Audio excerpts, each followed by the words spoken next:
نستغفره ونؤمن به ونتوكل عليه ونعوذ بالله من شرور أنفسنا ومن سيئات أعمالنا من يهده الله فلا مضل له ومن يضلل فلا هادي له وأشهد أن لا إله إلا الله وحده لا شريك له وأشهد أن محمدا عبده ورسوله أما بعد فإن خير الحديث كتاب الله وخير الهدي هدي محمد صلى الله عليه وسلم وشر الأمور محدثاتها وكل محدثة بدعة وكل بدعة ضلالة وكل ضلالة في النار.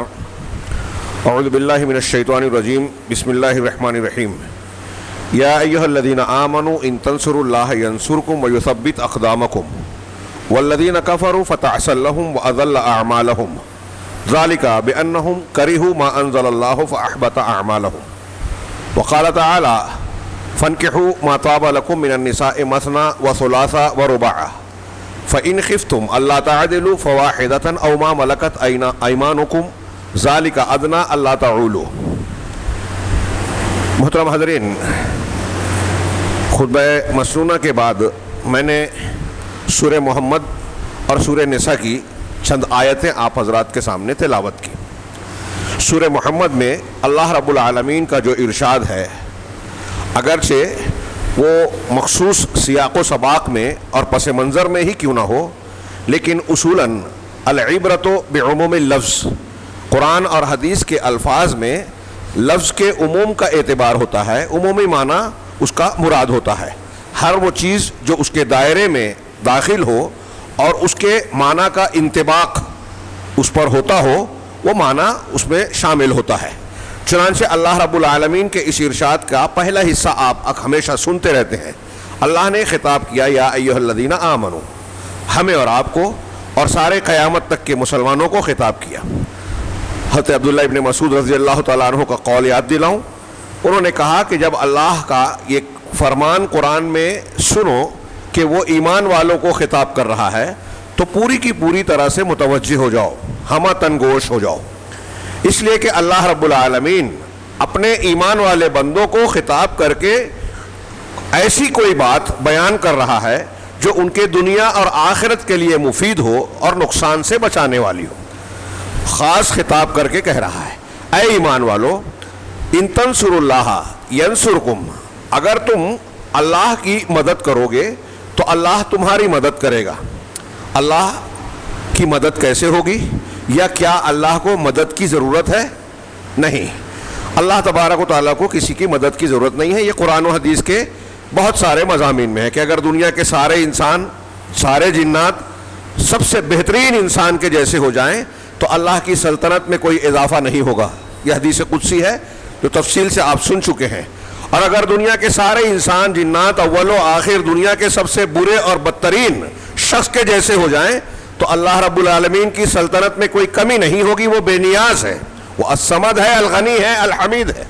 ساری قوت و تعریف اسی کے اندر ہے، ساری چیزیں اسی کے اندر ہے. چنانچہ آپ غور کیجئے کہ اللہ رب العالمین فرما رہا ہے کہ اگر تم اللہ کی مدد کرو گے تو مدد سے یہاں مراد کیا ہے؟ اہل علم، اہل تفسیر کا اتفاق ہے یہ اللہ کی مدد دراصل اللہ کے دین کی طرف نسبت ہے کہ آپ اللہ کے دین کی حفاظت کریں، عقیدے و ایمان کی حفاظت کریں، اس کی دعوت و تبلیغ کریں. مطلب یہ کہ اللہ کے دین کی خدمت کریں تو اللہ تبارک و تعالیٰ کا یہ وعدہ ہے وہ تمہاری مدد کرے گا. اس کے عمومی معنی کی روشنی میں آپ غور کریں کہ مسلمانوں کے مسائل کا یہ ایک جملے میں حل ہے. اب ہم جب اللہ کے دین کی مدد کرنے جائیں گے، دعوت و تبلیغ کا کام کرنے جائیں گے تو دعوت و تبلیغ کے تمام شرائط، تقاضے اس میں خود بخود آ گئے. ہم دوسروں کو دین بتا رہے ہیں تو پہلے خود سیکھنا ہوگا، علم حاصل کرنا ہوگا، عمل کرنا ہوگا. اس عمل اور علم میں، دعوت کے کام میں صبر کرنا ہوگا. والعصر ان الانسان لفی خسر الا الذین آمنوا وعملوا الصالحات وتواصوا بالحق وتواصوا بالصبر. اس کی تفسیر آپ پڑھ چکے ہیں، سن چکے ہیں کہ خسارے سے بچنے والے وہ لوگ ہوں گے جن کے اندر چار اوصاف ہوں: ایمان، عمل صالح، حق کی تلقین ایک دوسرے کو کرنا، دعوت و تبلیغ، اصلاح کا کام کرنا، اور ان تینوں کاموں میں جو مصیبت، تکلیف، پریشانی آ رہی ہے اس میں صبر کرنا، ایک دوسرے کو صبر کی تلقین کرنا. یہ خود بخود ان چاروں چیزیں اس کے اندر آ گئی. چنانچہ اگر تم اللہ کے دین کی مدد کرو گے, یہ ہمارے یہاں لوگ کہتے ہیں, اور جب اللہ کے دین کی مدد کا معنی آتا ہے تو اب ہمارے یہاں ایک مزاج جو بنا ہوا ہے مسلمانوں میں دین اور جنت کے راستے کے معاملے میں, کہ ہم مخصوص عمل مخصوص وقتوں میں یا موسم میں کر لیا ہماری جنت پکی, اس کے بعد خالص دنیا دار بن گئے, کوئی حرج نہیں. یہ دینداری نہیں ہے. عقیدے اور عمل کے اعتبار سے جب ہم نے دین کے حوالے اپنے آپ کو کیا تو ہمارا 24 گھنٹے کا دورانیہ اللہ کے حوالے ہے, رسول کی تعلیمات کے تابع ہے. یہ جو مزاج ہمارا بنا ہوا ہے کہ کچھ چیزوں پر عمل کر لیا, کچھ لوگ جمعہ کی نماز پڑھ لیے پابندی سے آ کر, ہاں موقع ملا نہیں ملا, دوسری نمازیں پڑھی نہیں پڑھی چل جائے گا. رمضان المبارک میں خاص اسلام کو قبول کر لیا, رمضان کے بعد جاتے ہی شیطان کی طرح آزاد بھی ہو گئے. بہت سارے امور میں دین کو یا فضائل کو ہم نے دین کے نام پر قبول کر لیا. آج کل ایسے ہی مزاج چل رہا ہے کہ فضائل پر عمل کر لیا, اب کسی کا حق مار رہے ہیں, کسی کو تکلیف دے رہے ہیں, کسی کو ضرر پہنچا رہے ہیں. عقائد میں ہمارے یہاں بدعت و خرافات ہے, کوئی پرواہ نہیں. ہم کچھ نیکیاں ایسی کرتے ہیں کہ ذہن میں یہ بٹھا لیا ہے شعور و لاشعور میں کہ سارے گناہ معاف ہو جائیں گے. یہ دین کا بہت ہی غلط تصور ہمارے یہاں, میں بار بار کہتا ہوں, لوگوں نے پھیلا رکھا ہے اور اپنے آپ کو تسلی دے رکھی ہے. قرآن اور حدیث کا مطالعہ کیجئے تو معلوم ہوگا کہ یہ دینداری اور دین نہیں ہے کہ آپ عقائد جو بھی استعمال کریں. یہاں ابھی آگے جو میں بیان کرنے جا رہا ہوں, اگر ایک آپ نے بدعقیدگی جو کفر اور شرک تک پہنچنے والی ہے اختیار کر لی تو اب سارے فضائل پر آپ عمل کر لیں, کوئی فائدہ نہیں. کوئی ایک دن بھی زندگی کا تہجد نہ چھوٹے, فرائض کی بات چھوڑیے, فرض پڑھنے کے ساتھ روز تہجد پڑھ رہے ہیں, لیکن آپ نے کفر اکبر, شرک اکبر, نفاق اکبر کا کوئی کام اختیار کر لیا ہے اور اس سے توبہ کیے بغیر مر گئے, سارے تہجد اور سارے فضائل بیکار. ایک نیکی کا ایک وزن نہیں ہوگا قیامت کے دن. منبر رسول سے بڑی ذمہ داری سے کہہ رہا ہوں, دلیل کی بنیاد پر کہہ رہا ہوں. یہ ایک دلیل میرے ہاتھ ہی میں ہے, جو آیت میں نے پڑھی اسی میں. آگے ارشاد فرمایا, یہ اس تناظر میں عرض کر رہا ہوں کہ ہم یہ سوچتے ہیں, یہ گزشتہ عید کے موقع سے میں یہ بات بار بار دہرا رہا ہوں کہ ہمارے یہاں یہ جو تاثر پایا جا رہا ہے کہ مسلمانوں پر ظلم ہو رہا ہے, ہاں گھر توڑے جا رہے ہیں, قتل کی بات کی جا رہی ہے. اب تازہ دیکھ رہے ہیں, پہلے حجاب پر پابندی لگائی گئی کرناٹک میں, اب جو ہے مخصوص فکر اور ہندوتو کے فروغ کے لیے نصاب تعلیم میں اور دوسری چیزوں پہ تاثر ڈالا جا رہا ہے. گیان واپی مسجد کا معاملہ, متھرا کی عیدگاہ کا معاملہ, ہمارے یہاں کی مساجد کا معاملہ, اذان پر لاؤڈ اسپیکر پر اذان دینے کا معاملہ, سب پورا ہندوستان اور پوری دنیا سمجھتی ہے کہ اس کے پیچھے کیا فکر ہے اور کون سے عوامل کار فرما ہے. مسلمان کو پریشان کرنا, اسلام اور مسلمانوں کو نشانہ بنانا بالکل کھلی بات ہے, پوری دنیا میں ہو رہا ہے. مسلم بچیوں کا حجاب جو آزادی کی بات کرتے ہیں, وہ مسلم بچیوں کے حجاب کو برداشت نہیں کر پاتے, اذان کو برداشت نہیں کر پاتے. کتنا خوف زدہ ہے دنیا مسلمانوں سے, اسلام سے. تو ہم یہ کہتے ہیں کہ یہ مظالم ہو رہے ہیں, مسجد توڑ دی گئی, مسلمانوں پر ظلم ہو رہا ہے, ناجائز گرفتاریاں ہوتی ہیں, اور مسلمانوں کو تاثر ہے کہ اللہ کی مدد نہیں آتی. اللہ تعالیٰ, میں نے بار بار دہرایا کہ جو اللہ کی مدد کے اسباب ہیں, کیا ہم نے وہ اختیار کیے, یا جو اللہ کے عذاب کو دعوت دینے کے سبب ہیں وہ اختیار کیے ہوئے ہیں. قرآن اور حدیث کے آئینے میں دیکھتے ہیں تو بالکل صاف نظر آتا ہے کہ ہم نے اللہ کے عذاب کو دعوت دی ہے, رحمت کو نہیں.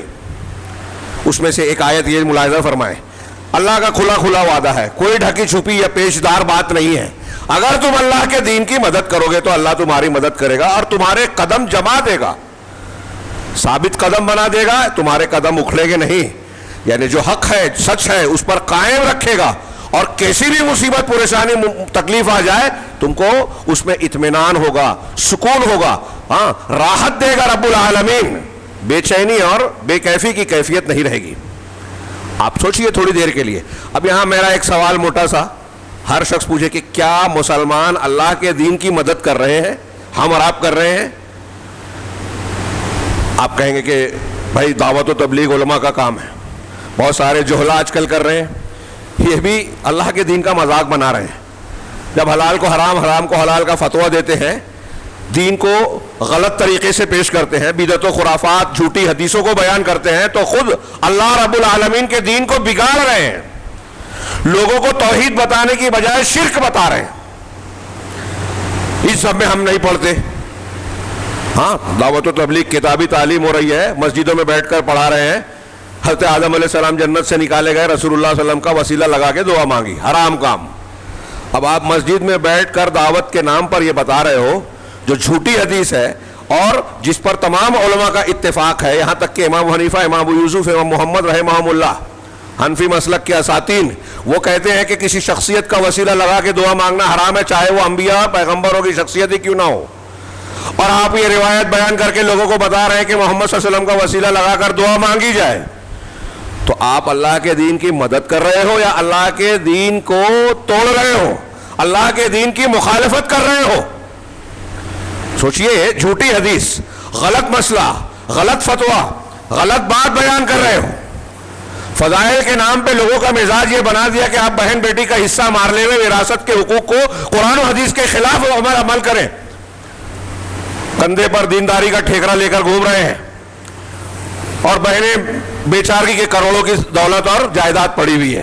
ہمارے شہر میں دسیوں واقعات، دسیوں گھروں میں یہ معاملات ملیں گے، اور دینداری کی دینداری کون سا دین ہے؟ جب آپ خود دین پر عمل نہیں کرتے تو آپ دین کی مدد کیا کرو گے؟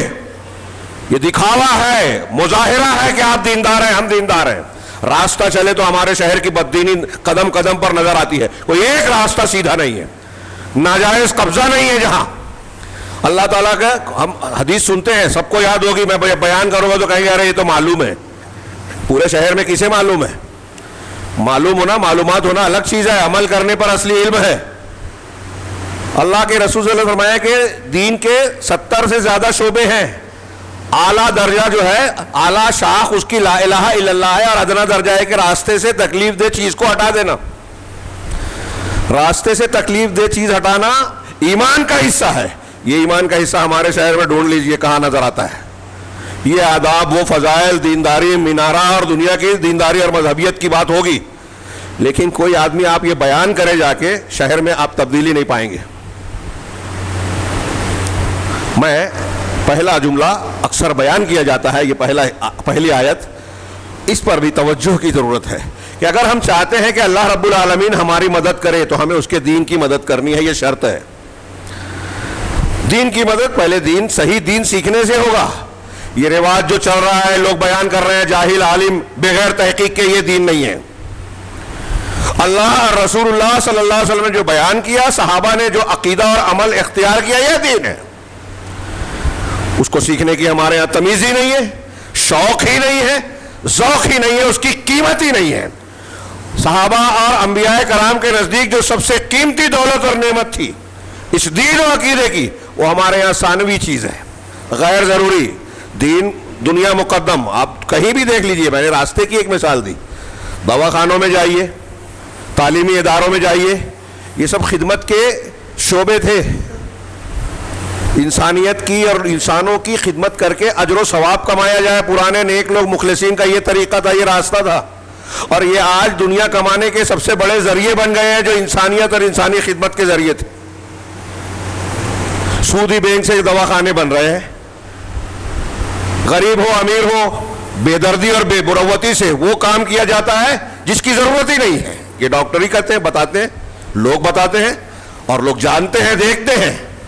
یہ دینداری ہے کہ جو انسانی شعبہ تھا تعلیم میں، اسٹیج پر علم کی فضیلت، تعلیم کی فضیلت، اور بڑے لوگوں کے درمیان بیٹھ جائیں، اسکولوں کالجوں کے ٹرسٹیوں کے ساتھ بیٹھیں تو وہ عوام کی جہالت کو، مسلمانوں کے پچھڑنے کا نتیجہ بتائیں گے، کی وجہ بتائیں گے، یہ عوام ایسے ہیں، ویسے ہیں، یہ ہے، وہ ہے۔ تعلیم میں آگے آنا چاہیے، دوسروں کو قربانی کا درس دیتے ہیں اور خود ہوائی جہاز سے نیچے نہیں اترتے۔ غریب آدمی سے فیس اور ڈونیشن کے نام پہ اتنی رقم لی جاتی ہے کہ اسے اپنا کچھ بیچنا پڑتا ہے، اور یہ بیٹھ کر کہتے ہیں کہ دیکھیے لوگوں کے پاس پیسہ ہے، ہم نکالنا جانتے ہیں۔ تعلیمی مافیا، میڈیکل مافیا، سب دنیا کمانے میں لگے ہیں، اور خدمت کی بات، دین کی بات علم اور انسانیت کی خدمت کی بات یہ اسٹیج پر اور زبانوں پر ہے، اس سے آگے نہیں ہے، حلق کے نیچے نہیں ہے۔ اللہ کی مدد کہاں سے آئے گی؟ اللہ کی مدد کس بنیاد پر ہے؟ ہم لوگوں کو دھوکہ دے سکتے ہیں، اللہ کو دے سکتے ہیں؟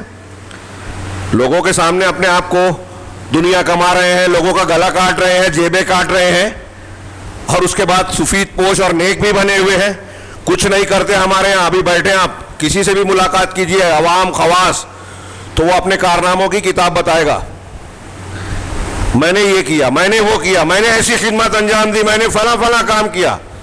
آج کل لکھنے اور بیان کرنے اور ریکارڈ بنانے کا بڑا دور چلا ہے۔ میں سوچتا ہوں کبھی کبھی کہ لوگ جو بیان کرتے ہیں کہ میری یہ خدمات ہے، میری یہ خدمات ہے، اگر واقعی میں وہ خدمات ہوں تو عوام میں یا حقیقی زندگی میں اس کے کتنے اثرات دکھائی دینے چاہیے، وہ کچھ نظر نہیں آتا، لیکن لوگوں کے کارناموں کی کتاب بھری پڑی ہے۔ جو نہیں کرتے وہ بھی بیان کرتے ہیں۔ میں یہ نہیں کہتا کہ کوئی کچھ نہیں کرتا، اولا کام کم کرتے ہیں، دوسرا کرتے ہیں تو اخلاص نہیں ہے، دکھاوا ہے، شہرت ہے، تیسرا اگر کرتے ہیں تو قرآن حدیث کے خلاف ہے، چوتھا اگر مطابق ہے تو اس میں اللہ تبارک و تعالیٰ کے دین کی خوشنودی کا یعنی اخلاص نیت نہیں ہے، جیسا کہ میں نے پہلے کہا، نتیجے میں عمل بیکار ہو جاتا ہے۔ بات میں اس پر نہیں، اگلی آیت پر کرنے والا ہوں آج کے درس میں، آج کے خطبے میں۔ اللہ نے فرمایا کہ اگر تم اللہ کی مدد کرو گے تو اللہ تمہاری مدد کرے گا۔ صرف اس ایک اصول کے پر رکھ کے مسلمانوں کے حالات سامنے رکھیں تو ان لوگوں کا جواب ملے گا جو شکوہ شکایت کر رہے ہیں موجودہ حالات میں کہ مسلمانوں کو اللہ کی مدد کیوں نہیں آتی۔ ہاں، اللہ کہہ رہا ہے اگر تم اللہ کی مدد کرو گے۔ میں نے اس کی تھوڑی سی وضاحت کی، آپ تفصیل سے غور کیجئے کہ اللہ کی مدد، اللہ کے دین کی مدد، دعوت و تبلیغ، اس کے سارے اصولوں اور شرائط کے ساتھ مدد کرو گے تو اللہ تمہاری مدد کرے گا اور تمہارے قدم جما دے گا۔ والذین کفروا، یہ ایمان والوں کی بات ہے، اے ایمان والوں سے خطاب کیا۔ اللہ نے آگے فرمایا والذین کفروا، اور جن لوگوں نے کفر کیا، فتعسل لہم، ان کے لیے ہلاکت ہے، ہلاکت ہو ان کی۔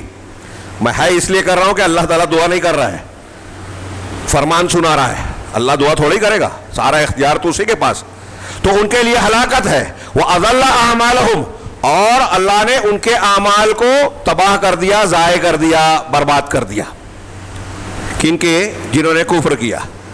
جو کافر ہیں ان کے عمل غارت، ان کے لیے ہلاکت ہے۔ ایمان والوں کو اللہ مدد دے گا، قدم جما دے گا۔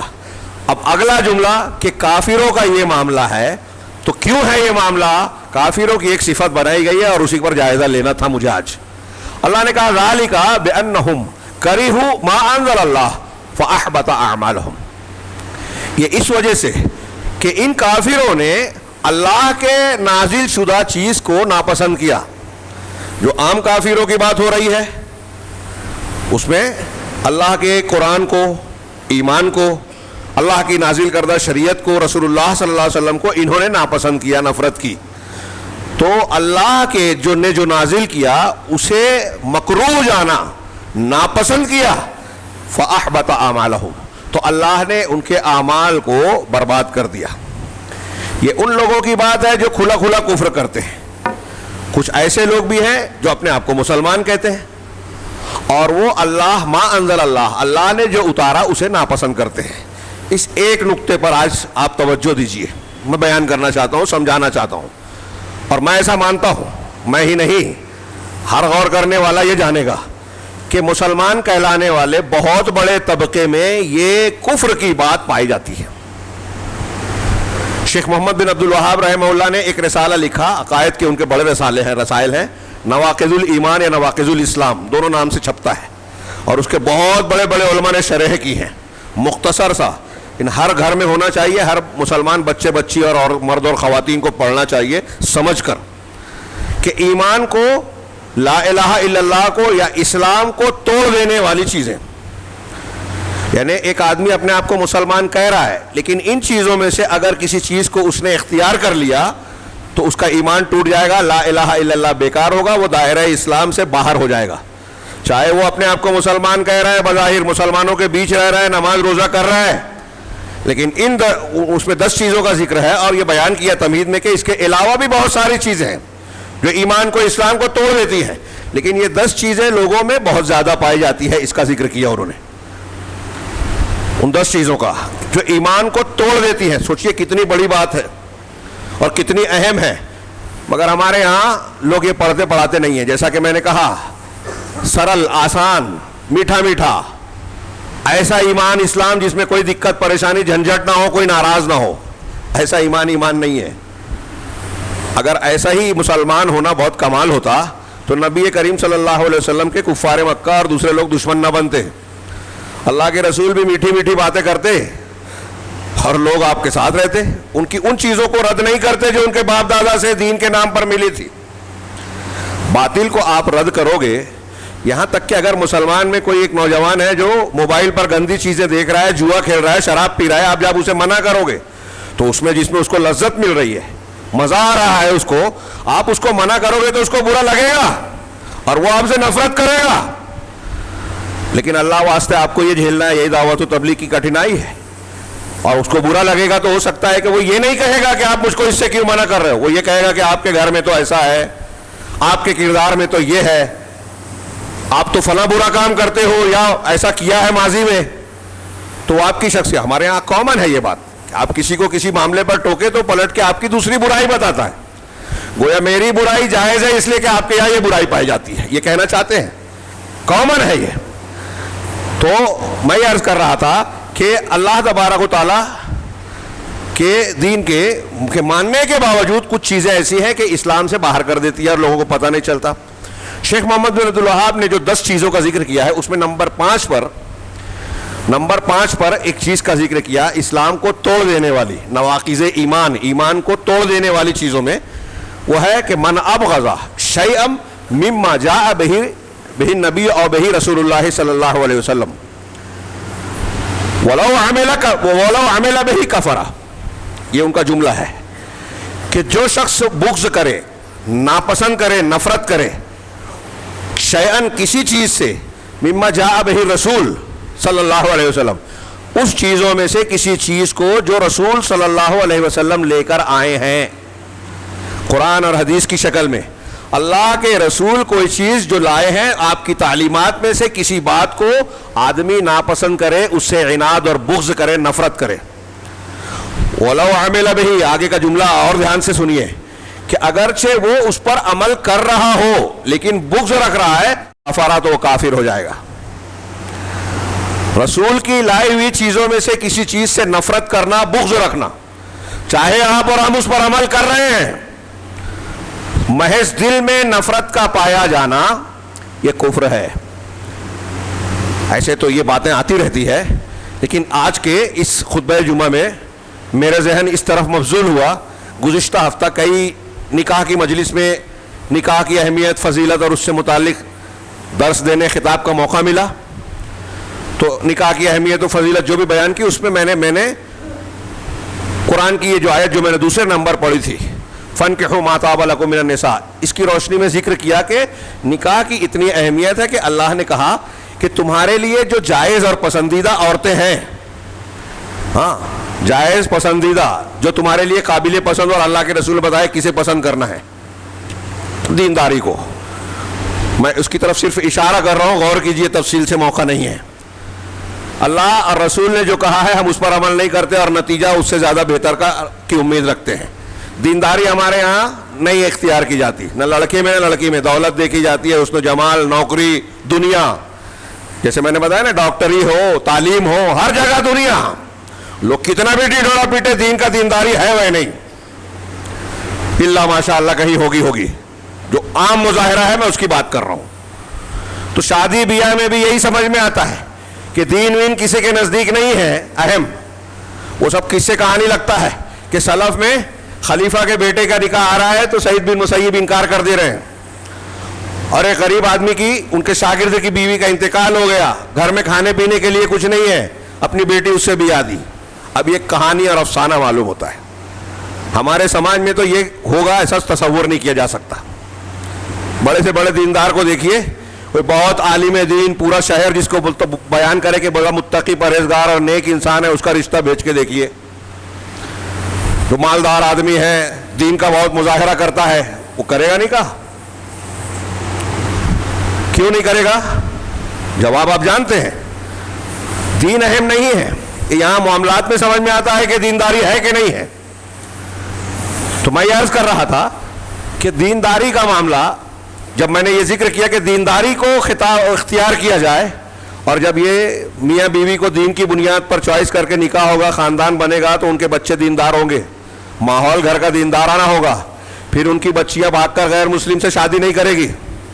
وہ اتنے بے غیرت اور دین کی قیمت کو نہ جاننے والے نہیں ہوں گے کہ قرآن و حدیث کو پیروں تلے روندے اور ان کو فکر نہ ہو. آج ہمارے ہاں سب گوارا ہے. جو لوگ یہ کہتے تھے کہ عورتوں کو مسجد بھیجنے میں فتنہ ہے، میں تو ان سے توقع سوچتا ہوں کہ یہ فتویٰ کیوں نہیں آتا، کوئی سوال کیوں نہیں کرتا کہ یہاں فتنہ تھا تو آپ نے مسجد کا دروازہ عورتوں پر بند کر دیا. کوئی دلیل نہیں ہے، نہ قرآن حدیث کی ہے، نہ خلفائے راشدین کی. حضرت عمر نے منع نہیں کیا تھا، جو مشہور کر کے رکھا ہے. تو وہاں آپ نے منع کر دیا، مسجد جانے سے دین سکھانے کا راستہ عورتوں پر بند کر دیا. ان کے یہاں جادو ٹونے کے نام پر اور مختلف نام پر جو ہے بہت ساری کفریات پائی جاتی ہیں، اور جماعت نکال رہے ہیں آپ نامحرم لوگوں کے ساتھ، اور تعلیم کے نام پر نامحرم بغیر کسی اس کے جو ہے ہاسٹل میں چھوڑ دیا کہیں بھی آزادی کے ساتھ. اور ایسے بڑے دینداروں کو، جماعت اور دین کے ٹھیکیداروں کو میں نے بذات خود سنا ہے کہتے ہوئے، ارے یہ عمر ہوتی ہے، ہو جاتی ہے غلطیاں، کوئی خاص بات نہیں ہے. ہماری بچیاں کالج میں پڑھنے گئی ہیں، تعلیم بہت ضروری ہے. اب اگر کچھ غلطی ہو گئی، تعلقات ہو گئے ناجائز، تو کوئی خاص بات نہیں ہے، عمر کا تقاضا ہے. اب یہاں بھی ہم دیکھ رہے ہیں کہ کچھ دنوں بعد شاید یہ کہیں گے کہ وہ گئے، اگر وہ اسلام چھوڑ کے عیسائی بن گئی، ہندو بن گئی، تو کوئی خاص بات نہیں ہے، تعلیم اہم ہے. کوئی مفتی جرأت مند جو یہ فتویٰ دے دے دین زیادہ اہم ہے یا تعلیم زیادہ اہم ہے؟ آپ کی تعلیم اور ڈگری سے پوری دنیا کما لیں آپ، تو بھی دینداری کی قیمت نہیں ہو سکتی. پوری دنیا چھوڑ دیں، دنیا چھوڑ کے مر جائیں، دین اور عقیدہ نہیں چھوڑیں گے. یہ ہمارا سبق ہے. انبیاء اور صحابہ کا واقعہ پڑھتے ہیں نا، حضرت سمیہ شہید ہوئی، ابو جہل یہی کہہ رہا تھا، محمد کا دین چھوڑ دو، چھوڑ دیں گے. انہوں نے جان گوارا کی، لیکن کفر اختیار نہیں کیا. اور آج ہماری بچیاں کفر اختیار کر رہی ہیں. کس لیے؟ دنیا کے لیے. اور اس کے ذمہ دار ہم سب ہیں، ہم سب ہیں. ہمارا سماجی ڈھانچہ، دین سے دوری، دین بیزاری، اور اپنے آپ کو یہ دھوکہ دینا. مظلوم کو مظلوم رہنے دو، دین کی مدد نہیں کر رہے ہیں ہم. جب ہمارے گھروں میں مظلوم ہیں، مسائل ہم قرآن و حدیث کی روشنی میں حل نہیں کر رہے ہیں، تو ہم دین کی مدد کرنے والے کیسے ہوئے؟ اور جب ہم اللہ کے دین کی مدد نہیں کر رہے ہیں تو اللہ کی مدد کیسے آئے گی؟ سوال ہی نہیں اٹھتا. اللہ کہہ رہا ہے اس پہ پہلے، اللہ تمہاری مدد کرے گا جب تم دین کی مدد کرو گے. اور ہمارے گھروں میں، سماج میں، معاشرے میں دین کی مخالفت ہو رہی ہے، ہم مدد کرنے کے لیے تیار ہی نہیں ہے، سوال ہی نہیں کرتے. کون پڑے گا جھنجھٹ میں؟ ان کا کام ہے. آپ کا کام کیا ہے؟ لہسن، پیاز، ادرک، بازار، سائیکل اور فلاں سواری، یہ ہمارا آپ کا کام ہے. یہ ہمارے لیے دین سے اہم ہے، اس کے لیے بہت ٹائم ہے. ہمارے بچوں کو موبائل پر جو ہے پوری رات گزار دے رہے ہیں. کرکٹ کے لیے بہت گھنٹہ ہے. جمعہ کے خطبے، علماء کا دروس، علماء کی مجلس میں بیٹھنے کے لیے فرصت نہیں ہے، اکتاہٹ اور بوریت ہوتی ہے. تو آپ کس کی مدد کر رہے ہو؟ دین کی یا کفر کی؟ ہم خبریں سنتے ہیں کیا کیا دین کے خلاف ہو رہا ہے. تو خیر، میں عرض یہ کر رہا تھا، بات کو سمیٹ رہا ہوں، کہ جب میں نے یہ بیان کیا بعض خطبوں میں، تو اس کا جو رد عمل نظر آیا، میں تو خود محسوس کرتا تھا. کچھ بزرگوں نے، کچھ سماجی کام کرنے والوں نے اس بات پر توجہ دلائی. اور ایک صاحب نے بڑی تفصیل سے کہا کہ میں نے ٹی وی چینلز پر ایک بحث سنی، مباحثہ سنا، ایک سے زائد شادی کے موضوع پر. تو یہ اس میں تھا کہ ہندوستان، پاکستان، بنگلہ دیش میں اسے برا سمجھا جاتا ہے، اور اس کی وجہ ان لوگوں نے، اس میں خواتین بھی تھیں، مرد اور خواتین، یہ وجہ بیان کی کہ ہندوستان کے علماء نے بیان نہیں کیا، ماحول نہیں بتایا، قرآن و حدیث کی تعلیم لوگوں کو بتائی نہیں ہے، اس لیے لوگ اس سے نفرت کرتے ہیں، برا مانتے ہیں. مجھے احساس ہوا، حالانکہ یہ بات میں خود مختلف خطبوں اور موقعوں پر کہہ چکا ہوں. انہوں نے مجھ سے کہا کہ آپ کی زبان سے سنتا ہوں تو مجھے اچھا لگتا ہے، کئی مرتبہ سنا. میں تو اکثر کہا کرتا ہوں کہ ہمارے ہندوستانی سماج پر، بر صغیر میں، ہمارے مسلم تہذیب پر اور خاص طور سے اس معاملے میں عورتوں پر ہندو دھرم کی تعلیمات کا، سماج کا بہت اثر ہے، بہت زیادہ اثر ہے۔ اب یہ سامنے رکھیے یہ اصول، اور اس تناظر میں میں نے جب غور کیا تو یہ موضوع بہت تفصیل سے بولنے کے لائق نظر آیا۔ آج ہمارے سماج میں جو زنا، بدکاری، فحاشی، بے حیائی عام سے عام ہوتی چلی جا رہی ہے، بے پردگی عام، اور اس کا اب اتنا تنازل ہے کہ اب اس پہ کوئی خاص بات نہیں رہ گئی ایسی کوئی خبر میں۔ کسی مرد اور عورت کا زنا کا معاملہ اگر ہو، عشق محبت کا معاملہ ہو، تو ہمارے یہاں کوئی قباحت نہیں رہ گئی۔ جیسا کہ میں نے کہا کہ دیندار کہتے ہیں کہ یہ عمر ہے، ہوتا ہے، کوئی بات نہیں، یہ چل جائے گا، یہ بے غیرتی ہے۔ یہ عمر، اور آپ کو جب یہ سمجھتا ہے تو اس عمر کے آنے سے پہلے آپ کو نکاح کر دینا چاہیے، شادی کر دینا چاہیے۔ اس فتنے کا دروازہ، یہ قرآن و حدیث کی تعلیمات ہیں، آپ اپنا فلسفہ بگاڑ کے قرآن و حدیث کو کنارے کر رہے ہو۔ تو ہمارے یہاں جو بے حیائیاں ہیں، بیوہ مطلقہ عورتوں کے جو سنگین مسائل ہیں، جو درد مند انسان ہے، جو سماج اور معاشرے میں آنکھیں کھول کر دیکھتا ہے نا، اسے لوگوں کا دکھ، درد اور آنسو نظر آتے ہیں۔ اور جو دنیا دار ہے، خواہش پسند ہے، نفس امارہ اور دل کی گندگی کے پیچھے بھاگنے والا ہے، اسے لوگوں کے آنسو بھی نہیں پگھلاتے، اسے مظلوم کے دکھ اور درد کی بجائے اس کی مجبوری نظر آتی ہے، وہ مجبوریوں کا فائدہ اٹھاتا ہے۔ آج ہمارے یہاں کتنی خواتین ہیں بے سہارا، اگر کسی در پر وہ جائیں اور نوکری مانگیں تو اس نوکری کی آڑ میں ان کی عزت اور جسم پر نظر ڈالی جاتی ہے، یہ نظر نہیں آتا کہ اس کو کون سا دکھ یہاں لایا ہے، اس درد کو محسوس کیا جائے، اس کا مسئلہ دین کے دائرے میں حل کیا جائے اور اس کی عزت بچائی جائے۔ اس کے بجائے ایسے موقعوں کو لوگ کیش کرانا چاہتے ہیں۔ یہ موقع اچھا ہے، اگر کسی عورت کا شوہر نہیں ہے تو یہ تصور نہیں ہے کہ اس کی شادی کروا دی جائے، اس کا نکاح کروایا جائے۔ اب نتیجے میں اگر وہی لڑکی کسی غیر مسلم کے ساتھ تعلق میں آ گئی، اور یہ ہندوستان میں ہو رہا ہے، کہیں کہیں بہت بڑی وجہ یہ ہے کہ عمر بڑھ گئی، شادی نہیں ہو رہی ہے، اس کے کئی اسباب ہیں، کہیں خاندانی بات، کہیں دولت کی کمی، کہیں جہیز وغیرہ کا مسئلہ، سماجی اور مختلف رسوم کا معاملہ، جس کو اسلام نے آسان کیا تھا ہم نے مشکل بنا دیا، اور زنا کو اسلام نے مشکل بنایا تھا وہ ہمارے یہاں آسان ہے۔ تو اللہ، میں نے جب یہ بیان کیا بعض مقامات پر، اور اس پس منظر میں یورپ اور اہل مغرب کے رویے اور ان کا ماحول بتایا کہ ایک طرف یا تو شادی کو بندھن سمجھا جا رہا ہے، بوجھ سمجھا جا رہا ہے، نتیجے میں انہوں نے بندھن سے آزادی اختیار کی، ناجائز تعلق، بن بیاہی زندگی سے لیو اینڈ ریلیشن شپ اور ڈیٹنگ کا مزاج جو یورپ اور مغرب میں بہت عام ہو چکا ہے، اب ہمارے یہاں بھی آ رہا ہے، رواج پا رہا ہے، بڑے شہروں میں کامن ہے ڈیٹنگ، مرد اور عورت ایک دوسرے سے ڈیٹ کرتے ہیں، ساتھ میں جائیں گے، 4-6 دن رہیں گے، مشترکہ کرائے سے، ہم کو کرائے کا ایک گھر بھاری پڑ رہا ہے، مرد عورت رہیں گے تو ایک دوسرے کے کام بھی آئیں گے، کرایہ بھی بہت ڈیوائڈ ہو جائے گا، تو ساتھ میں رہے، لیو اینڈ ریلیشن شپ، اب میاں بیوی کی طرح رہ رہے ہیں، شادی نہیں ہوئی، قانون اس کی اجازت دے رہا ہے۔ نتیجہ کیا ہے؟ یورپ کا سماج دیکھیے، سروے رپورٹ اٹھائیے، بین بیاہی ماؤں کی کثرت۔ میرے موبائل میں کلپ ہے، میں نے اڑایا نہیں، عربی کی، اس میں مختلف یورپی ممالک کا شرح دیا ہے سروے کرنے کے بعد کہ کس ملک میں کتنے فیصد بچے ایسے ہیں جن کے باپ کا پتہ ہی نہیں ہے۔ تو پکا ایک یاد ہے کہ فرانس میں 60% لوگ ایسے ہیں جن کے بارے میں یہ معلوم نہیں ہے کہ ان کا باپ کون ہے۔ اب باپ نہیں معلوم ہے تو چچا بھی نہیں معلوم ہے۔ اب اگر لڑکی بڑی ہوتی ہے اور اس چچا سے اس کی شادی ہوتی ہے تو کوئی مسئلہ نہیں ہے ان کے یہاں، اور ایسا ہوتا ہے۔ پھر اب تو جان بوجھ کر ایسا ہو رہا ہے کہ آزادی کے نام پر، اباحیت کے نام پر محرم رشتہ داروں کے تقدس کو پامال کیا جا رہا ہے۔ بھائی بہن، باپ بیٹا، چچا بھتیجی، ان لوگوں کے درمیان جسمانی اور وہ رشتے قائم کیے جا رہے ہیں، اور اس کو ہمارا نوجوان دیکھ رہا ہے، ہماری بچیاں دیکھ رہی ہیں، اور یہ دیکھتے دیکھتے غیرت کا پانی مر جاتا ہے، اور جب غیرت کا پانی مرتا ہے تو دین ایمان بیکار ہو جاتی ہے۔ اب جب آپ اس کو بتائیں گے قرآن حدیث پاکیزگی کی زندگی بتاتا ہے، نکاح کی پاکیزہ زندگی کی تعلیم دیتا ہے، تو اسے اچھا نہیں لگتا۔ یہ پابندی ہے۔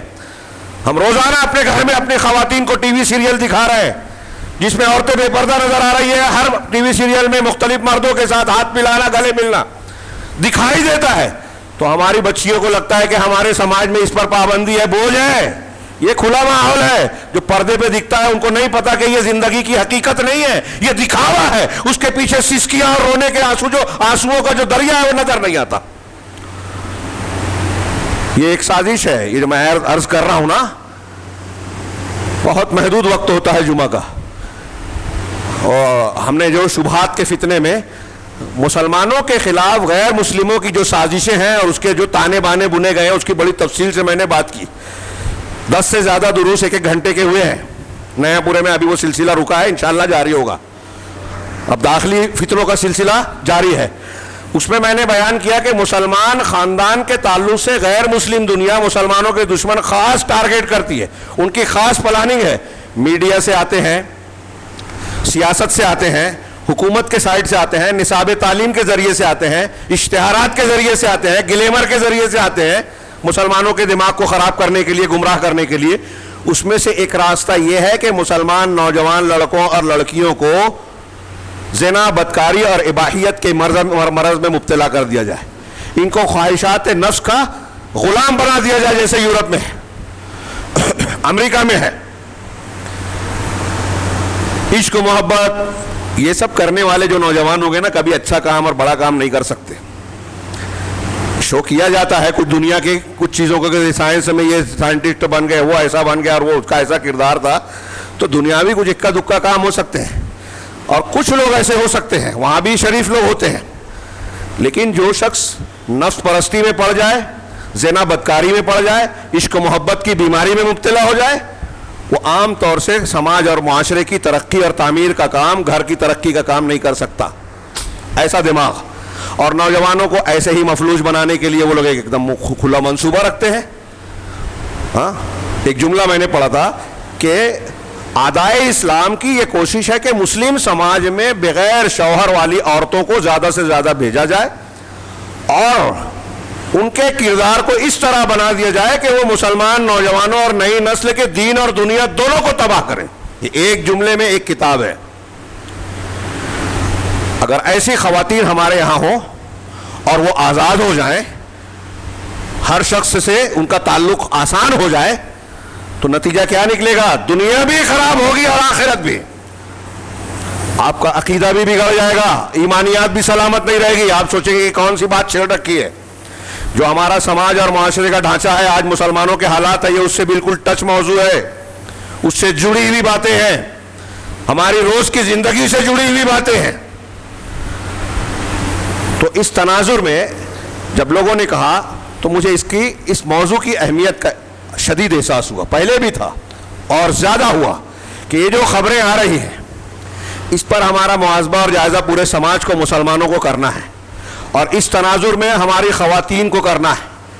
اللہ تبارک و تعالیٰ کہہ رہا ہے، کافروں کی علامت بتائی سورہ محمد کی جو آیت میں نے پڑھی، کہ انہوں نے اللہ کے نازل شدہ چیز کو ناپسند کیا، اس لیے اللہ نے ان کے اعمال کو برباد کر دیا. کنہوں نے؟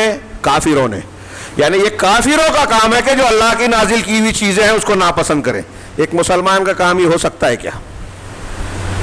اگر ایک مسلمان اپنے آپ کو مسلمان کہتے ہوئے اللہ اور رسول کی تعلیمات کو ناپسند کر رہا ہے تو علماء کہتے ہیں کہ یہ بھی کفر ہے، اور یہ کفر نفاق ہے.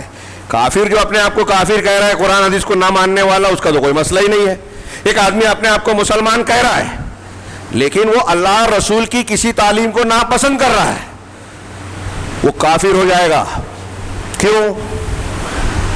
اب ایک چیز یہ کہ جس چیز کو ناپسند کر رہا ہے، وہ چاہے فرض ہو، عقیدے کی بات ہو، عمل کی بات ہو، سنت ہو، اگر سنت رسول کو بھی کوئی ناپسند کر رہا ہے، اس سے نفرت کر رہا ہے، تو وہ چونکہ رسول کی سنت ہے، وہ اس کا کرنے کا درجہ فرض نہیں ہے. کوئی بھی دنیا کے کسی بھی مسلک کے مفتی سے پوچھئے جا کے، تو اگر کسی سنت کو بھی نفرت کی نگاہ سے دیکھ رہا ہے کوئی آدمی، تو یہ اصولی بات یہ ہے کہ وہ کافر ہو جائے گا، اسلام کے دائرے سے باہر ہو جائے گا. ہمارے ہاں غور کرے بہت سے لوگ جو ہیں مسلکی ایک دوسرے کے جھگڑے میں بعض سنتوں کو نفرت کی نگاہ سے دیکھتے ہیں. یہاں ہندوستان کے ان حصوں میں ساحلی علاقوں میں شافعی بھی رفع دین کرتے ہیں. حنفی اور اہل حدیث کے درمیان اس موضوع کو زیادہ زیر بحث لایا گیا رفع الیدین کو، آمین بالجہر تیسرے نمبر پر جو ہے فاتحہ خلف الامام. ابھی فاتحہ خلف الامام پر زیادہ احناف کی طرف سے کوشش ہوتی ہے، ایسا لگتا ہے کہ ان کو کہ اس میں زیادہ ہم مضبوط ہے، جبکہ مضبوط نہیں ہے. تو رفع الیدین، اور اس کی مخالفت میں اتنی شدت آ گئی کہ بعض لوگ حدیثیں پڑھنے کے بعد کہتے ہیں کہ مان لیا حدیث ہے، نہیں عمل کروں گا. آپ نے مان لیا حدیث رسول ہے، آپ نے مان لیا سنت رسول ہے، پھر عمل نہیں کریں گے. امام بخاری نے اسی لیے جزء رفع الیدین کے لکھتے ہوئے پہلے شروع میں آیت پیش کی قرآن کی، فَلْيَحْذَرِ الَّذِينَ يُخَالِفُونَ عَنْ أَمْرِهِ أَن تُصِيبَهُمْ فِتْنَةٌ أَوْ يُصِيبَهُمْ عَذَابٌ أَلِيمٌ. جو لوگ اللہ کے رسول کی امر کی مخالفت کرتے ہیں انہیں ڈرنا چاہیے کہ انہیں فتنہ یا دردناک عذاب نہ پکڑ لے. فتنے سے مراد دنیا کا عذاب بھی ہے، فتنے سے مراد شرک ہے، کئی تفسیر ہے. مسلمانوں کو دنیا کا عذاب گھیرے ہوئے ہے، رسول کے حکم کی مخالفت کرتے ہیں. تو رفع الیدین کے بارے میں امام بخاری نے یہ نقل کیا. تو اب ایک رفع الیدین کے بارے میں کوئی داڑھی کو ناپسند اگر کرے، نہیں سمجھ میں آتی. کوئی بیٹی اور بہنوں کو حصہ دینے کو ناپسند کرے کہ قرآن حدیث کی یہ بات مجھے پسند نہیں آ رہی ہے، کافر ہو جائے گا. کافر، یہ قرآن کی آیت ہے، اس کے عمل برباد ہو جائیں گے، ملت سے خارج ہو جائے گا. اللہ اور رسول کے کسی حکم کو ناپسند کرنا اللہ اور رسول کو ناپسند کرنا ہے. اللہ اور رسول کے کسی بات سے بغض رکھنا رسول سے بغض ہے، محبت کے خلاف ہے، جو ایمان کی بنیاد ہے. رسول سے محبت کا دعویٰ کرنے والے بڑے رسول کا دامن نہیں چھوڑیں گے اور دنیا کی محبتوں کا اعلان کرتے ہیں، لیکن اللہ کے رسول کی سنتوں کو ماننے کے لیے تیار نہیں ہے. بدعتوں پر فریفتہ ہے، سنتوں کو نہیں مانتے. جھوٹے ہیں وہ لوگ جو کہتے ہیں کہ بدعت کر کے کہتے ہیں کہ ہم اللہ کے رسول سے محبت کرتے ہیں. تو یہاں اس تناظر میں آپ دیکھیے کہ اسی طریقے سے قرآن نے اجازت دی کہ ایک چیز، ہاں اصل موضوع پر اب آ رہا ہوں جبکہ وقت ختم ہو چکا ہے، ویسے موضوع پر شروع سے ہوں، لیکن جس چیز کو میں خاص تذکرہ کرنا چاہتا ہوں اس سے متعلقہ بہت سارے امور. اللہ نے کہا فَانكِحُوا مَا طَابَ لَكُم مِّنَ النِّسَاءِ، جو تمہارے لیے جائز اور پسندیدہ ہیں ان سے نکاح کرو. مثنا، ان عورتوں سے، مثنا 2 سے، اور وثلاثہ 3 سے، ورباع 4 سے. 2 سے 3 سے 4 سے یہ پہلے ہے. فَإِنْ خِفْتُمْ أَلَّا تَعْدِلُوا، اگر تم کو اس بات کا اندیشہ ہے، ڈر ہے کہ انصاف نہیں کر سکو گے، فَوَاحِدَةً، تو ایک عورت، او ما ملکت ایمانکم، یا وہ جو تمہارے دائنے ہاتھ جس کے مالک ہوئے یعنی لونڈیاں. ذالک ادنیٰ اللہ تعالیٰ، یہ اس بات سے زیادہ قریب ہے کہ تم ظلم نہ کرو، یعنی ظلم نہیں ہونا چاہیے. اب ہمارے ہاں جو لوگ مخالفت کرنا چاہتے ہیں، ناپسند تو کرتے ہیں لیکن بول نہیں سکتے، تو کہیں گے کہ دیکھیے اللہ نے شرط رکھی ہے انصاف، اور انصاف نہیں کر سکتے تو ایک سے زیادہ نہیں کرنے کا. بالکل صحیح بات ہے، اور نہیں کر سکتے تو نہیں کرنا چاہیے، لیکن کیا کوئی انصاف نہیں کر سکتا؟ اگر کوئی انصاف کر نہیں سکتا، اسی قرآن میں آگے ہے کہ تم اگر چاہو بھی تو عورتوں کے درمیان پورا برابری نہیں کر سکتے، لیکن تم ایک کی طرف پورے طریقے سے مائل نہ ہو جاؤ. تو کہتے ہیں کہ دیکھیے بعض لوگوں نے کہا، منکرین حدیث نے کہا، پرویز وغیرہ نے، کہ یہ جو آگے کی آیت ہے نا اس سے منسوخ ہو گئی، یہ والی 2 3 4 والی. کیسے؟ اللہ کہہ رہا ہے کہ تم انصاف کر نہیں سکتے اور وہاں کہا ہے کہ انصاف ضروری ہے. ارے وہاں بھی جہاں کہا کہ تم برابری نہیں کر سکتے تو ایک سے طرف پورے مائل نہ ہو جاؤ. جب 2 رہیں گی تبھی یہ بات آئے گی نا. تو یہ منسوخ نہیں ہے، قرآن سے بالکل واضح ہے. تو مائل نہیں ہونا. اللہ کے رسول صلی اللہ علیہ وسلم نے کتنی شادیاں کی؟ بیک وقت آپ کی 9 یا 9 سے کو کبھی ایک زیادہ، ایک ہی وقت میں بیویاں رہیں، یہ آپ کی خصوصیت تھی، اس کی اپنی تفصیلات ہیں. اس پر علماء نے اعتراضات کیے، غیر مسلم دنیا اعتراض کرتی ہے کہ آپ شہوت پرست، آپ یہ وہ. ان لوگوں نے کتابوں کی شکل میں جواب دیا. نبی صلی اللہ علیہ وسلم کا جب عنفوان شباب تھا، 25 سال کی عمر سے لے کر 40 سال تک، تب تک آپ نے ایک ہی عورت سے ایک ہی عورت کو نکاح میں رکھا، حضرت خدیجہ الکبریٰ رضی اللہ تعالیٰ، اور وہ بھی آپ سے عمر میں بڑی اور بیوہ. کوئی کمہارا لڑکا آج ہمارے یہاں بیوہ سے شادی کرنے کے لیے تیار ہوگا کیا؟ شاذ و نادر کوئی مثال ملے تو وہ شہوت پسند ہوگا جو ایسا کرے گا. اور وہ بھی 50 سال کی عمر کے بعد. نکاح حضرت عائشہ سے تھوڑا پہلے ہوا لیکن رخصتی بعد میں ہوئی. بقیہ تمام بیویوں سے شادی ہو رہی ہے 50 سال کی عمر کے بعد. اور حضرت عائشہ صدیقہ کے علاوہ کوئی کنواری اور باقرہ نہیں تھی، سب بیوائیں تھیں. آپ غور کیجئے، یہ نبی صلی اللہ علیہ وسلم کے تعلق سے میں نے جواب دیا اور اس کی حکمتیں اپنی جگہ. تو آپ کی اتنی بیویاں تھیں اور ساری بیویاں اور سارے لوگ جانتے تھے کہ آپ کی زیادہ محبت ام المومنین حضرت عائشہ صدیقہ سے ہے، یہ ازواج مطہرات بھی جانتی تھی.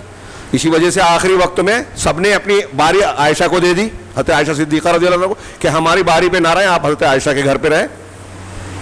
تو یہ زیادہ محبت ہونا جس میں بس نہیں ہے، اس میں برابری نہیں کر سکتے، اور جو آپ کر سکتے ہو اللہ اس کے بارے میں سوال پوچھے گا. تو اللہ کے رسول انصاف کرتے تھے، محبت زیادہ ایسے ہی.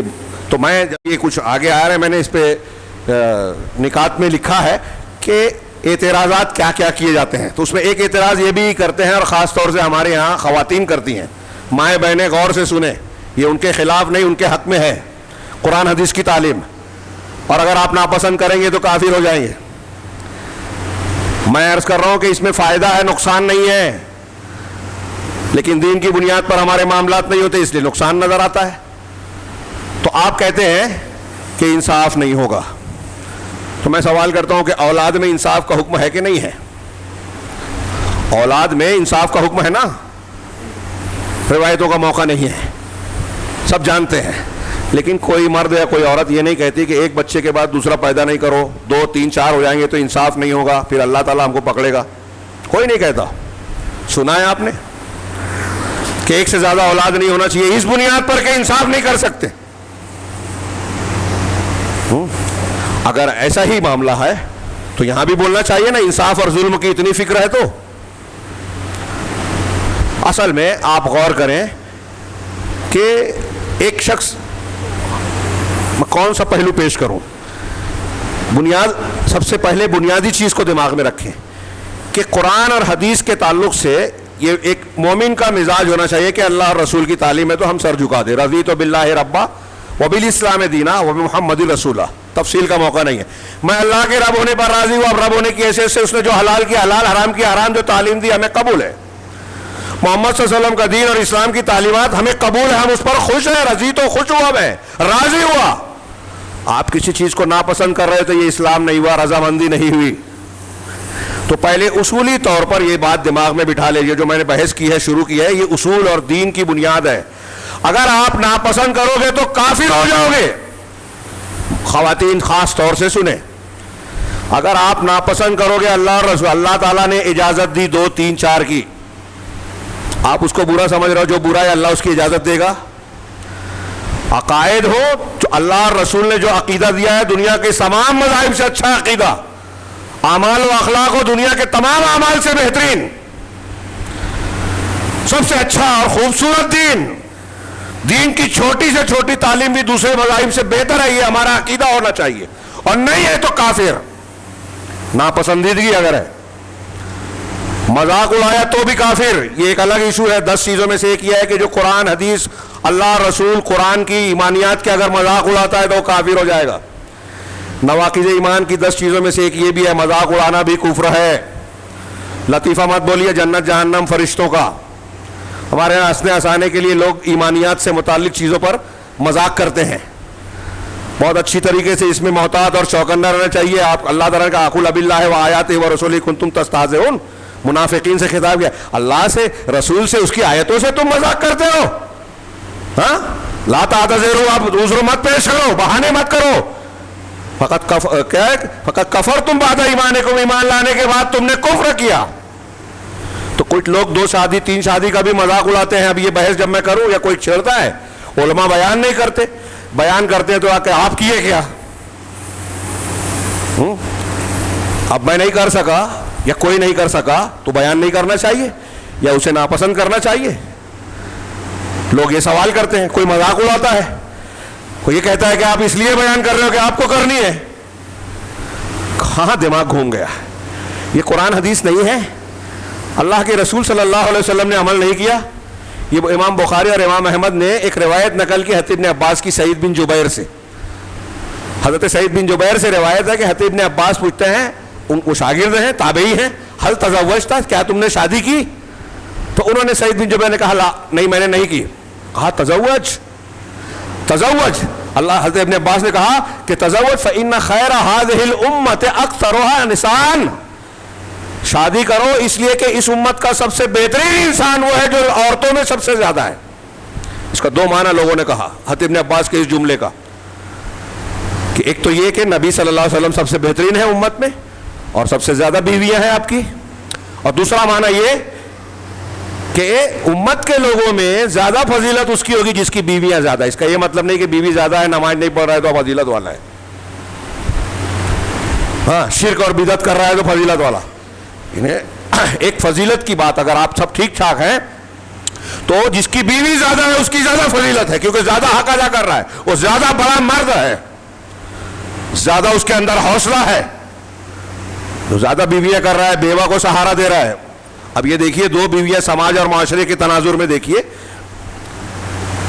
کہ جو بیوائیں ہیں مطلقائیں ہیں، آپ ان کی شادی کرنا ناپسند کرتے ہو، لیکن ہماری وہ خواتین جو برا جانتی ہیں، میں ان سے سوال کروں، جو عورتیں ہیں برا سمجھتی ہیں کہ اگر وہ خود بیوہ ہو جائیں، تھوڑی دیر کے لیے تصور کریں آپ کا شوہر مر جائے، آپ کی سگی بہن بیوہ ہو جائے، آپ کی سگی بہن کا طلاق ہو جائے، آپ کی بیٹی کا طلاق ہو جائے، جوان ہے، نوعمر ہے، شادی ہوئی 3 سال کے بعد بیوہ ہو گئی، مطلقہ ہو گئی، تو آپ یہ چاہیں گے کہ وہ بغیر شادی کے رہے یا یہ چاہیں گے کہ شادی کر لے؟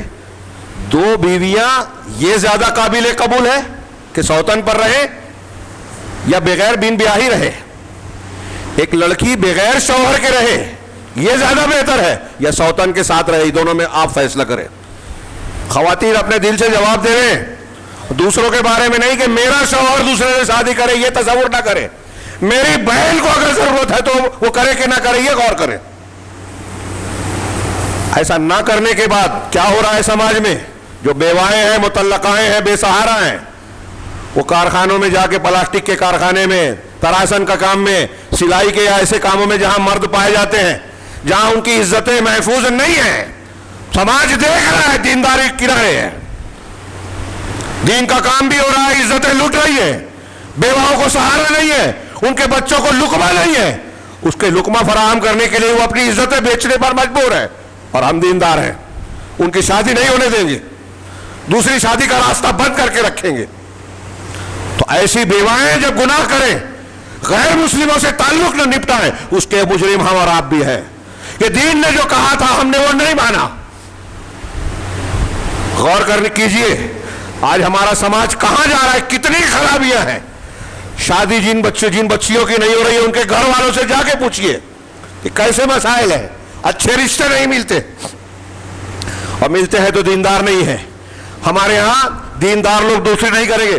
کچھ لوگوں نے بتایا، یہ جو میں نے بتایا نا کہ تبصرہ کیا، تو بتایا کہ خواتین میں، مردوں میں ایسا ہے کہ اگر کسی نے دوسری شادی کر لی تو عورتیں یا دوسرے لوگ ایسے ذکر کرتے ہیں جیسے اس نے گناہ کیا ہے. میں تو حیرت زدہ رہ گیا، یہی آیت کی طرف میرا دماغ گیا. اگر آپ مرد اور عورت مسلمان جہاں تک میری آواز پہنچ رہی ہے سن لے میں، اگر آپ ایسی چیز کو ناپسند کرتے ہیں، دین اور اللہ کے رسول صلی اللہ علیہ وسلم کی سنت کو ناپسندیدگی کی نگاہ سے دیکھ رہے ہیں، گناہ سمجھ رہے ہیں، تو کافر ہو جائیں گے. کافر، اعمال برباد ہو جائیں گے. روز تہجد پڑھے لیکن کہیں دوسری شادی میرے کو گوارا نہیں ہے، میں ناپسند کرتی ہوں یا کرتا ہوں، آپ کے سارے عمل برباد. پوچھئے کسی مفتی سے، قرآن سے پوچھئے، حدیث سے پوچھئے. ایک مسلمان کے لیے کافی ہے کہ اللہ نے اجازت دی. دوسرا یہ کہ اللہ کے رسول صلی اللہ علیہ وسلم نے اس پر عمل کیا، اس کی تلقین فرمائی. ایک مسلمان کا مزاج کیا ہوتا ہے؟ وقت بہت زیادہ ہو گیا، میں تھوڑی سی معافی چاہتا ہوں، ہاں 2-3 باتیں کہہ کے، اگرچہ یہ مضمون ابھی بہت کچھ باقی ہے، کئی پہلو، سماجی، معاشرتی، اخلاقی اعتبار سے، دینی اعتبار سے.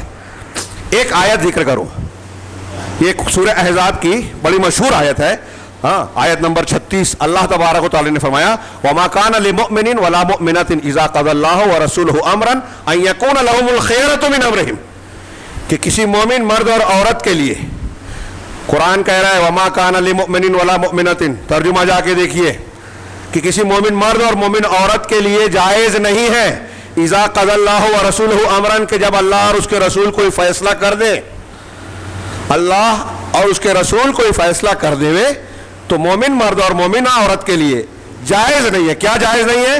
ان یکون لہم الخیارۃ من امرہم، کہ ان کو اپنے معاملے میں اختیار رہ جائے کہ میں چاہوں گا تو کروں گا، میں چاہوں گا تو نہیں کروں گا، مجھے پسند آئے گا تو کروں گی، نہیں پسند آئے گا تو نہیں کروں گی. ہاں وَمَن يَعْصِ اللَّهَ وَرَسُولَهُ فَقَدْ ضَلَّ ضَلَالًا مُبِينًا، اور جو اللہ اور اس کے رسول کی نافرمانی کرے, ان کی مخالفت کرے, وہ بہت دور کے بہت کھلی گمراہی میں مبتلا ہے. یہ کون کہہ رہا ہے؟ رب العالمین, قرآن. ہاں, اس آیت کا پس منظر کیا ہے؟ حضرت زینب رضی اللہ تعالیٰ عنہا, زینب بنت جحش, ہاں, اور ازواج مطہرات میں ان کی فضیلت ہے. عائشہ سے مقابلہ ان کا ہی ہوتا تھا. اللہ کے رسول نے کہا کہ میرے بعد میری بیویوں میں سب سے پہلے مجھ سے وہ ملے گی جس کا ہاتھ سب سے لمبا ہے. تو ہاتھ ناپنے لگی لوگ, کہا نہیں, وہ خرچہ کرنے میں. یہ حضرت زینب تھی, سخی تھی بہت. حضرت زینب رضی اللہ تعالیٰ عنہا اللہ کے رسول صلی اللہ علیہ وسلم کی پھوپھی ذات بہن تھی, پھوپھی کی بیٹی. اب حکم ہوا, آپ نے حضرت زید بن حارثہ کا پیغام بھیجا شادی کرنے کے لیے. تفصیل کا موقع نہیں ہے. حضرت زید بن حارثہ کو آپ جانتے ہیں, آپ کے منہ بولے بیٹے تھے. ہاں, منہ بولے بیٹے, ایک بات. اور یہ تھے تو عرب, لیکن کسی نے ان کو قبضے میں کر کے غلام بنا کے بچپن میں بیچ ڈالا تھا. حضرت خدیجہ الکبریٰ رضی اللہ تعالیٰ عنہ کی ملکیت میں تھے. جب آپ کی شادی ہوئی حضرت خدیجہ سے, تو ام المومنین نے رضی اللہ عنہ نے حضرت زید کو آپ کو تحفے میں ہبہ میں دے دیا کہ یہ غلام آپ لے لیجئے. آپ نے آزاد کر دیا. اور بعد میں واقعہ آپ جانتے ہیں کہ ان کے سگے باپ اور چچا لینے آئے تو ان کا کہ آپ کے ساتھ نہیں جاؤں گا, میں محمد صلی اللہ علیہ وسلم کے ساتھ رہوں گا. سگے باپ کو چھوڑ کے نبی کے ساتھ رہنا پسند کیا. تو آپ نے پیغام بھجوایا. اب یہ آزاد کردہ غلام تھے, تو حضرت زینب رضی اللہ تعالیٰ عنہ اور ان کے اہل خانہ کو یہ بات بری لگی کہ ایک آزاد کردہ غلام ہے اور ہم قریش کے, بنو ہاشم کے, اتنے اونچے خاندان کے. آج کل ہمارے یہاں نا برادری جاہلیت والی, جاہلیت اور جاہلوں والی غیر اسلامی تعلیم, یہ بات ان کے یہاں بھی تھی, اس کا اثر تھا. تو انہوں نے کہا کہ ہم کیسے نکاح کر لیں. جب انہوں نے رسول اللہ صلی اللہ علیہ وسلم کے پیغام بھیجنے کے باوجود یہ رد عمل دیا, تو اللہ تعالیٰ نے یہ آیت نازل کی کہ کسی مومن مرد اور مومنہ عورت کے لیے جائز نہیں ہے کہ اللہ اور اس کے رسول جب کوئی فیصلہ کر دیں تو ان کو اپنی طرف سے کوئی اختیار نہیں ہے. اپنا اختیار ہو, ان کو یہ نہیں ہے, حق نہیں ہے. یہ آیت نازل ہوئی, حضرت زینب رضی اللہ تعالیٰ عنہ کے گھر والے اور حضرت زینب راضی ہو گئے اور نکاح کر دیا. حضرت زید سے حضرت زینب کا نکاح ہو گیا. سوچئے خاندان برادری والی بات کتنی مضبوط اور پکی ہوتی ہے. لیکن وہ مان گئی, کیونکہ قرآن حدیث کو مانتے تھے نا. ہمارے یہاں راستے سے ہم سائیکل اور کرسی نہیں ہٹا سکتے لوگوں کو آرام دینے کے لیے. پارکنگ کرنے کے لیے آٹو رکشے والے, ٹھیلے والے پیچھے نہیں لگائیں گے.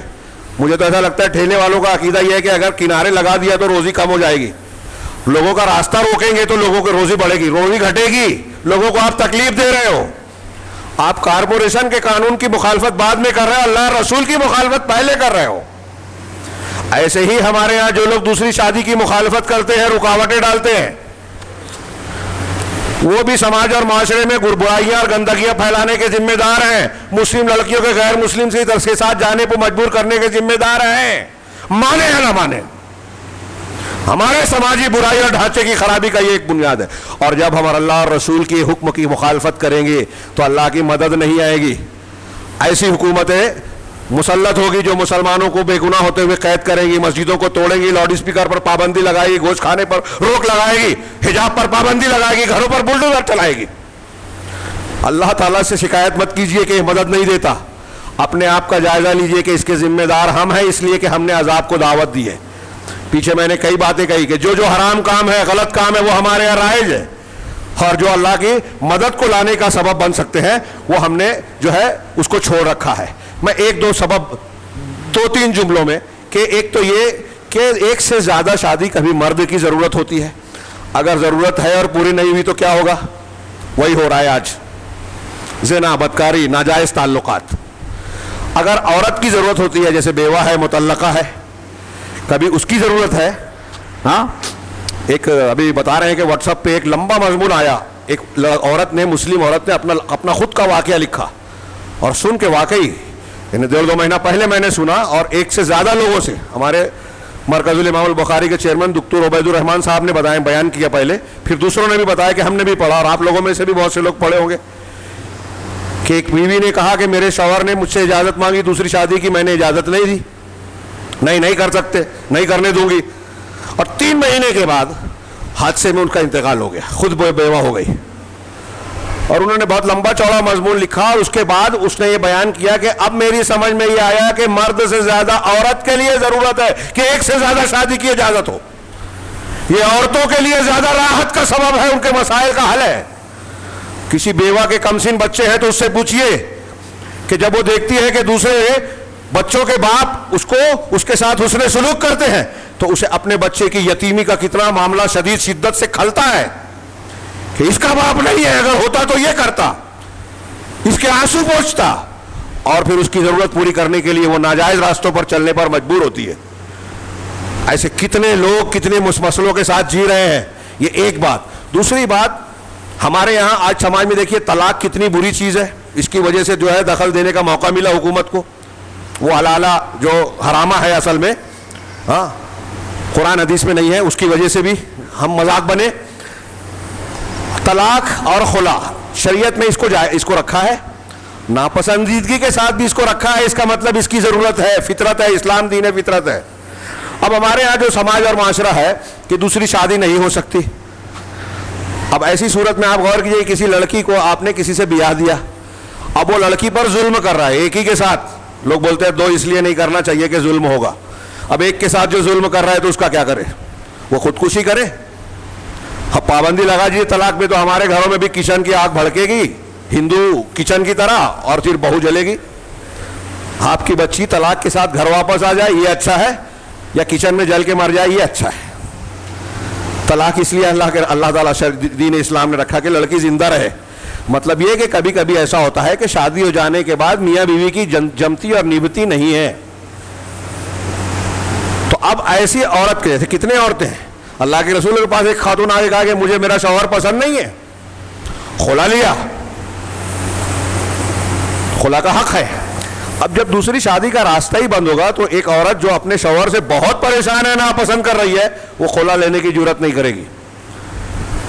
طلاق ہو جانے کی صورت میں بہت مسئلہ بگڑ جائے گا، اس لیے ناجائز چیزوں کو بھی گوارا کرے گی کہ شوہر بے نمازی ہے، شرابی ہے، حرام خور ہے، کیا کریں، اب شادی ہو گئی ہے طلاق لے لیں گے تو یہ معاملہ ہو جائے گا. یعنی دین چلا جائے چلے گا، دین کی بنیاد پر. اور عجیب بات ہے ہمارے سماج میں دین کی بنیاد پر طلاق نہیں ہوتے کہ وہ بے نمازی ہے اس لیے طلاق چاہیے، جبکہ اس پہ لینا چاہیے تو لوگ نمازی بن جائیں گے. میرا دعویٰ ہے دیندار دیکھ کے شادی کیجئے، اچھی بچیوں کی شادی نیک لوگوں سے کیجئے. ہر نوجوان نیک بننے کی کوشش کرے گا کہ ہمیں اچھا رشتہ نہیں ملے گا اگر ہم نیک نہیں ہوں گے. ہمارے سماج میں بے نمازی کو لڑکی نہیں دینا چاہیے، مجبور ہو جائے آدمی نیک بننے پر. اور ایسا ہی لڑکوں کی طرف سے لڑکیوں کے لیے کہ اگر بے دین ہے، دین سے دور ہے، تو ڈاکٹر ہے، انجینئر ہے، لاکھوں مہینے کا کماتی ہے، پراپرٹی والی، نہیں کریں گے. ورنہ آج آپ کر لیں بے دین سے، کل آپ روئیں گے. وہ ناجائز تعلق رکھے گی، وہ ڈیٹنگ کرے گی، لیو اینڈ ریلیشن شپ، اور اس کو جائز سمجھے گی، غیر مسلموں سے تعلق رکھے گی. دین کو اہمیت دیجیے. تو ایک فائدہ یہ ہوتا ہے کہ اگر زندگی تلخ ہو جائے تو آپشن موجود رہے گا. ہاں، اور ایک دوسری شادی کا چلن جب ہو جائے گا تو بہت سارے اس قسم کے مسائل ختم ہو جائیں گے جس کو ہم سنگین مسئلہ سمجھ رہے ہیں. یہ اور بھی کچھ نکات ہیں لیکن وقت کافی زیادہ ہو گیا، میں معافی چاہتا ہوں. صرف ایک جملہ یہ کہوں گا ان لوگوں سے جو اس کی مخالفت کرتے ہیں کہ جو لوگ یہ دوسری شادی کے مخالفین ہیں، کیا ان کے پاس ایک سے زیادہ شادی سے بہتر کوئی اپائے اور حل ہے؟ یورپ میں بین بیاہی زندگی کے نتائج دیکھیں، ہندوستان میں دیکھیں، جہاں مردوں کی کمی ہے وہاں دیکھیں، اور وہاں کیسے کیسے سنگین مسائل پیدا ہو رہے ہیں. اور اس کے علاوہ کوئی حل بتائیں. اس کے علاوہ کوئی حل نہیں ہے. یہ رب العالمین کا دین ہے، اس پر ہمیں سر تسلیم خم کرنا چاہیے. اور اللہ کی تقدیر پر بھروسہ. جو لوگ یہ سوچتے ہیں کہ ایک سے زیادہ شادی کرنے پر زیادہ اولاد ہو جائیں گی اور ان کو یہ مل جائے گا، ان کو وہ مل جائے گا، حصے بٹوارے ہو جائیں گے. ہاں، غریب آدمی کے پاس طاقت نہیں ہے کرنے کی، وہ کہتا ہے امیر آدمی کہ یہاں معاملہ یہ ہے کہ اگر میرے بچے زیادہ ہو گئے تو حصے زیادہ ہو جائیں گے. عجیب بے ایمانی ہے، تقدیر پر ایمان ہے ہی نہیں.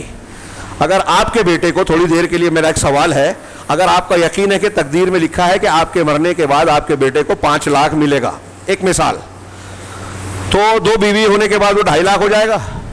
آپ ایسا سمجھتے ہیں؟ ایک بیوی رہنے پر ہی 5 ہوگا؟ ارے اگر آپ ایک بیوی سے زیادہ کرتے ہیں آپ کے گھر میں ابھی نکاح کی شادیوں میں نے کہا کہ جب فرشتہ بچے ماں کے پیٹ میں بچے کے اندر روح پھونکتا ہے نا، اس وقت 4 چیزیں اللہ کے حکم سے لکھتا ہے، اس میں ایک اس کی روزی بھی لکھ دیتا ہے. بچے کے اندر جان ڈالنے کے وقت اللہ یہ لکھ دیتا ہے کہ وہ کیا کھائے گا کمائے گا دنیا کے اندر. روزی کیا ہے یہ اس کے پیدا ہونے سے پہلے طے ہے. اب جب آپ کسی عورت کو شادی کر کے گھر میں لاتے ہو نا تو اس کی قسمت بھی لا رہے ہو، آپ نہیں کھلاتے. آپ ذریعہ ضرور بن سکتے ہو، کھلانے والا اللہ ہے، تقدیر اس نے لکھی ہے. اور جب وہ آپ کے گھر میں آ گئی تو اس کی قسمت آ گئی، تو آپ جہاں 2 روپیہ کماتے نا، اللہ تعالیٰ 4 کر دے گا، اس لیے کہ وہ قسمت آپ کی لے کے آئی ہے. تو آپ کے بچے کو بیٹے کو اگر 5 لاکھ اللہ نے تقدیر میں لکھا ہے تو آپ 4 شادی کر لیں 5 لاکھ ہی ملے گا، 1 کر لیں 5 ہی ملے گا. تقدیر نہیں بدلے گی. اللہ رب العزت سے دعا ہے کہ وہ ہمیں دین کو سمجھنے کی توفیق عطا فرمائے اور اس پر کما حقہ عمل کرنے کی توفیق دے، اور اس کی برکت سے دنیا کے فتنوں اور مسائل سے ہمیں بچا لے اور آخرت کے ہر قسم کے عذاب سے محفوظ رکھے. اقول قولی ھذا واستغفر اللہ لی ولکم سائر المسلمین وصلی اللہ علی نبینا محمد. بارک اللہ لنا ولکم فی القرآن المجید ونفعنا وإیاکم بالآیات والذکر الحکیم انہ تعالی جواد کریم ملک رؤوف رحیم.